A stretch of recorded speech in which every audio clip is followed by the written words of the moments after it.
जी वालेकुम अस्सलाम भैया, मेरे कड़े तुसा विलाग बनाओ कोई मसला क्या नहीं, लेकिन जो सिंगर अफशा ने कटे ना उन्होंने विलाग पेड़ है पिया ठीक हो गया, क्योंकि वो गरीब बंदे ने उन्होंने हेल्प जो ही है ना, भाई शहजाद है कोई भी है ना, वो पेड़ करके गया।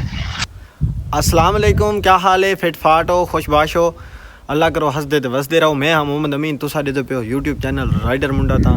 बिस्मिल्लाह बढ़ते आज की वीडियो करने शुरू। वीडियो शुरू करने तो पहले सारे चैनल को करके सब्सक्राइब तो वाला करने आज की मज़ेदार वीडियो शुरू। तो ये खड़ी है सारी जीप तो वो खड़ा है सारा होंडा। तो असा अपने होंडे ते वेंदे पे हैं सीधा बंगला मंठार। भाई आरब गया हुआ घर, जिमें घरों आंदा है तो असा वेंदे पे सीधा बंगला मंठार कोई छोटा मोटा काम है पिया। गर्मी काफ़ी ज़्यादा है, तुसा देख सकते हो। मैं कैब वगैरह पाई खड़ा, गाले कपड़ा भी पाई खड़ा ताकि मुँह शू लपेटते असा वैसू सीधा बंगला मंठार। तो गंदम दे काफ़ी हालात मंदे हैं पे, इनका रेट है कि ना गंदम ये भी स्टाक है, ये भी स्टाक है, ये भी स्टाक है, घर भी पाई है।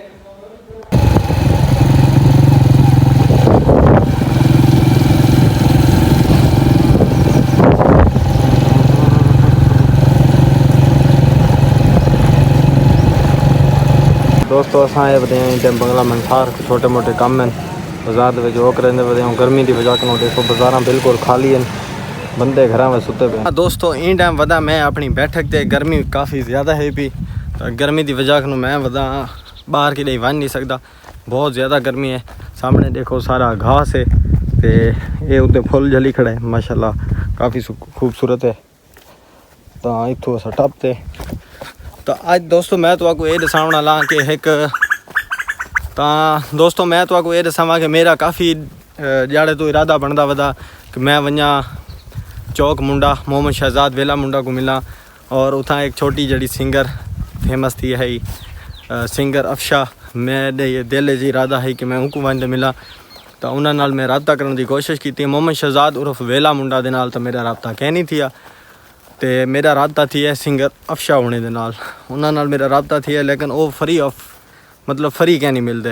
वो मैं तो आपको वॉइस भी सुना देना, क्योंकि जड़ा अदनान भाई दे नाल मेरा रबता थे।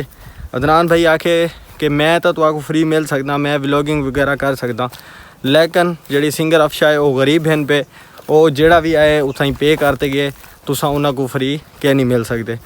अगर तुसा आसो तो आपको पहले पेड करना पोसे, उनको बाद तुसा आते मिल सकते वे, व्लॉग वगैरह भी बना सकते वे। तो दोस्तों मैं तो आपको वॉइस सुना देना।